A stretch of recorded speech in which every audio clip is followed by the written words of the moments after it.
Way up north, to Alaska. Way up north, to Alaska. North to Alaska, go north, the rush is on. North to Alaska, go north, the rush is on.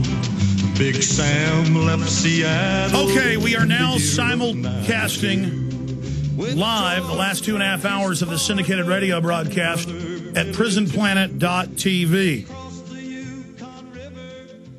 Coming up in the next hour, I will continue with calls, and I want to get to one of the most important subjects of the radio broadcast today. New York Times, Obama making plans to use executive orders. And our story's breaking this down at Infowars.com and prisonplanet.com. Obama declares he will rule by authoritarian decree. Kurt Nemo, Infowars.com today. Another story by Paul Joseph Watson. Obama breaks yet another campaign promise. And in this article, Paul wrote, make sure you queue up for next hour, the video in there where he promised not to have these executive orders or signing statements. That's in the story. Obama breaks yet another campaign promise. There's also another story here. Obama eyes executive orders to circumvent Congress. We're going to be going over that today.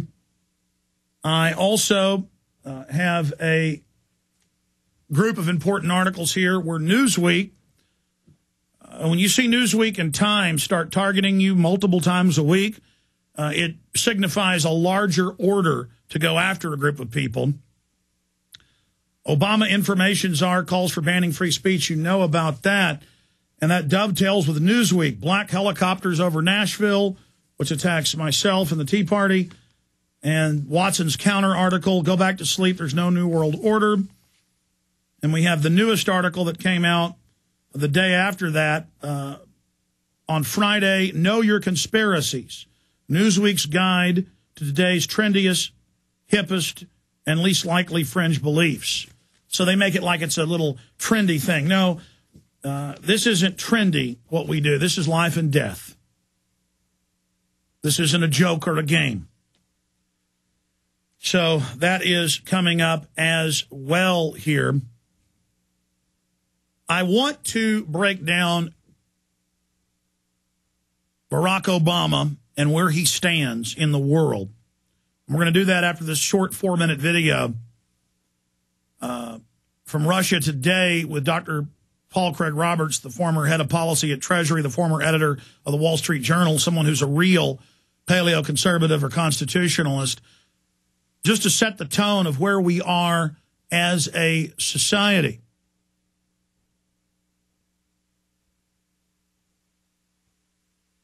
So let's go ahead and play this clip. We'll be back in just a few minutes, and I'll break down the fact that I believe they're getting ready to launch a false flag staged assassination attempt on Barack Obama. Stay with us. Well, get ready for the crackdown. The U.S. is now officially known as a police state. At least that's according to Paul Craig Roberts. He's a columnist and a former Reagan administration official, and he joins me live from Panama City, Florida. Paul, thanks so much for joining me. So you've said that U.S. President Obama is continuing Bush-era policies and that the United States is essentially a police state. Can you elaborate on that, please? Well, yes.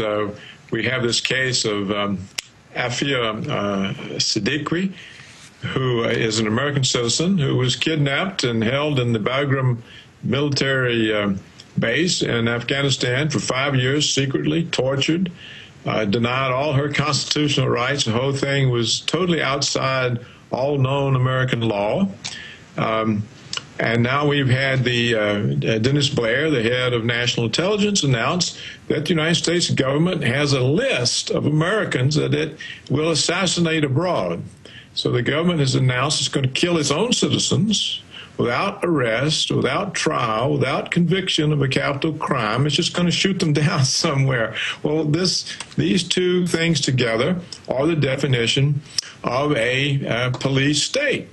And we have a number of constitutional scholars in our most distinguished law schools who have said that these proposals not only are totally illegal under American law, but constitute war crimes under the Geneva Conventions.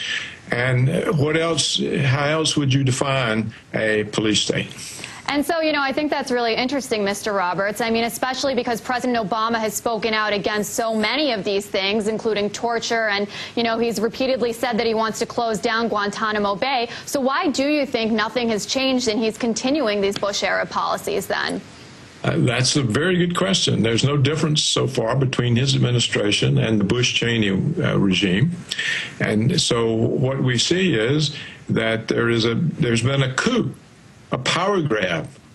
The law means nothing to the government. It operates totally outside the law with contempt of the law. And what's most amazing is that Dennis Blair, this is not my opinion, he went to the United States Congress and told one of the most important committees, the Committee on Intelligence, that the United States government now has a list of Americans that it will murder.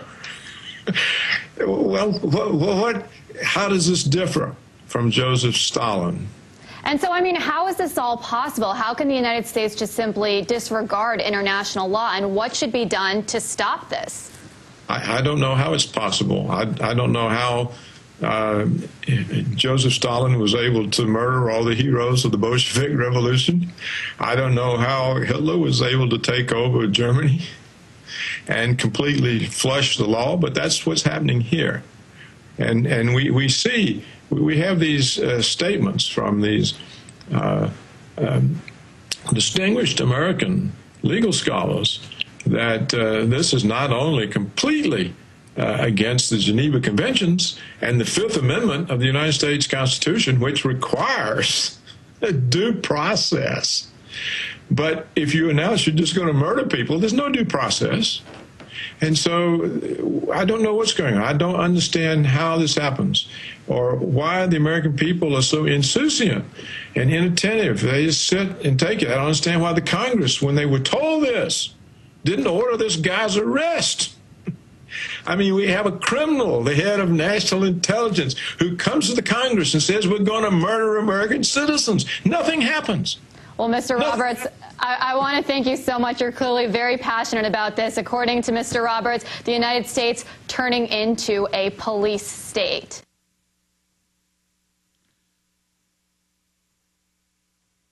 Glenn Beck. I have taken a particular interest in this man because when he showed up on the scene in 2002 on talk radio, he was clearly an actor. And then I saw him over the years always pose as a constitutionalist, as a patriot. But at every key juncture point, when Ron Paul had a chance to win the Republican primary, Glenn Beck came out and said he's dangerous, he's bad, used the army against him and his supporters. Even last year, over and over again, calling Ron Paul a kook. And I've seen him do countless other things. You know, he'll do some good on the health care. He'll do some good on Acorn.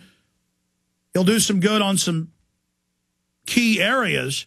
But overall, he's there as a gatekeeper to be the leader of the patriot movement. And then every time you get somebody real like Deborah Medina, who could clearly win the Republican primary and then hands down beat the Democrats, all the pollsters agree with that, who will get rid of property tax, who will control the border, and would send shockwaves into all the other states, already is, having other people run through the Tea Party movement. We have Republicans being booed at the Tea Parties, Rick Perry, Cornyn, others a year and 2 months ago here in Texas. Then the Republicans come in and start taking it over. Sean Hannity, Glenn Beck, Sarah Palin, and others. You have Palin coming into Texas, endorsing Perry over Deborah Medina. She would definitely win if Palin would have endorsed her. So to control us, they have to pose as us, just as Cass Sunstein at the White House says. Because the establishment has no credibility in the controlled right or the controlled left. So they have to pose as the revolutionaries to be able to maintain control of the population. Now,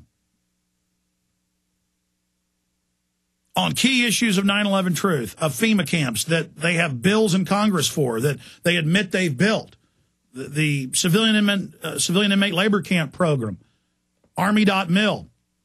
You've got all of this admitted on record.